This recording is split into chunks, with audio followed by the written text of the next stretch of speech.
Hello there, I'm Alison from AlisonPsychicSecrets.com. I'm a white witch, spellcaster and psychic. To attract a Taurus man, you'll need to appeal to all of his 5 senses. You'll have to look, sound, feel, smell and taste good.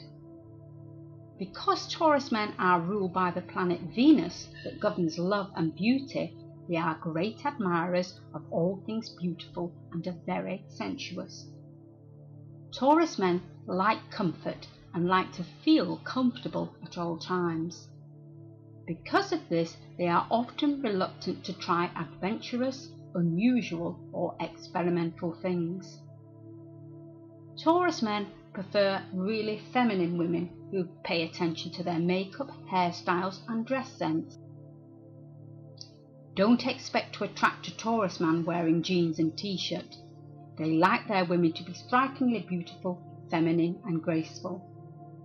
If it is written in the stars that your destiny is to be with a Taurus man, then do everything in your power to make it so. An attraction spell will help to attract a Taurus man. Find out how.